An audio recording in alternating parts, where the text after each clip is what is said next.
Immediate suspension of kidney transplant services at Medihill group of hospitals. Effective immediately, all transplant services, and in particular kidney transplant services at Medihill group of hospitals are hereby suspended until further notice. ETV Africa News at this hour. The team was comprised of transplant specialists, ethicists, representatives from the Kenya Blood Transfusion and Transplant Services, the Kenya Medical Practitioners and Dentists Council, who are our regulators, the Kenya Renal Association, senior military officials, experts from the academia. Their mandate was clear. They were to verify claims raised by the Transplantation Society. They were to audit the transplant procedures at Medihill and assess compliance with clinical, legal, and ethical standards. The report produced by the team was not signed because of dissenting opinions of some team members on the recommendation. But sad to say, that report was also not submitted officially to the Ministry of Health for further action.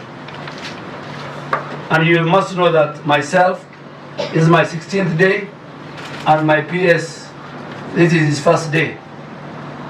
Following the recent development, and in the interest of protecting patient safety and upholding public trust in our health system, I am today issuing the following directives. Number one, I'm appointing an independent expert committee of transplant experts drawn from both the public and the private health facilities, professional associations, and relevant regulatory bodies of men and women of high integrity to undertake a comprehensive audit of all kidney transplant services at Medihill group of hospitals for the past 5 years, with a focus on governance, clinical practice, ethical compliance, and patient safety protocols. The committee will be expected to submit its report within 90 days from the date of appointment. So they can give me a report even within a month.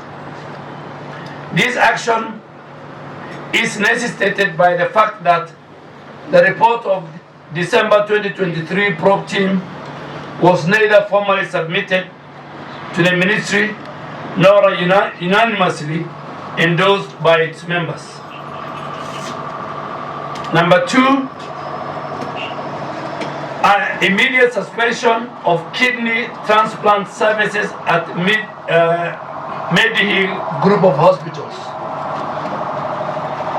Effective immediately, all transplant services, and in particular kidney transplant services at Medihill group of hospitals are hereby suspended until further notice.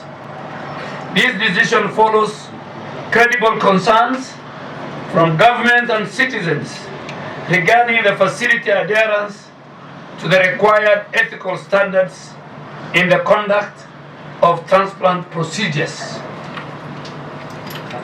Number three, redirection of patients to other licensed transplant facilities. All patients currently receiving or seeking transplant-related services at Medihill hospitals are advised to seek care at the following 8 licensed kidney transplant facilities. And these are Kenyatta National Hospital, Moi Teaching and Referral Hospital, Aga Khan University Hospital, MP Shah Hospital, Nairobi Hospital, St. Luke's Hospital in Eldoret, Nairobi West Hospital, and Mata Hospital. Number 4, immediate suspension of 2 senior Ministry of Health officials or officers. To protect the integrity of the ongoing process, I have also, in consultation with the leadership at the Ministry of Health, I've also directed the immediate suspension of Dr. Morris Wakwa Bubi, the acting head of the Kenya Blood Transfusion and Transplant Services, and Dr. Evelyn Chege, the technical lead who chaired the ministry's multidisciplinary probe in December 2023. This step is necessary to eliminate any potential conflict of interest and to ensure that further investigations proceed independently and objectively in accordance with the relevant laws of our country. I have further appointed Dr. Martin Sirengo, Senior Deputy Director of Medical Service, to take charge of the Kenya Blood Transfusion and Transplant Services in the interim period. Number 5, the Kenya Medical Practitioners and Dentists Council is hereby directed to suspend forthwith issuance of new license for foreign medical practitioners in Kenya, except those from the East Africa Community member states, until the standards and guidelines are reviewed to conform with international best practice. In addition, the Kenya Medical Practitioners and the Practitioners and Dentists Council is directed to carry out an audit of all licensed foreign medical practitioners in our country, except those from the East Africa Community member states, and submit a report to my office within 90 days.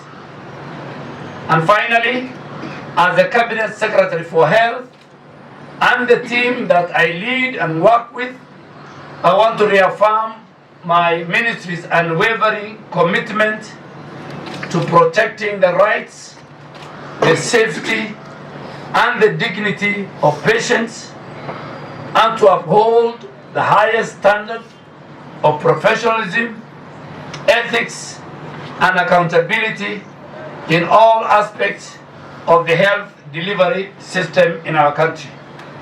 We are committed to restoring order, public trust, and confidence in Kenya's health system, and that's why we are at the leadership of this ministry.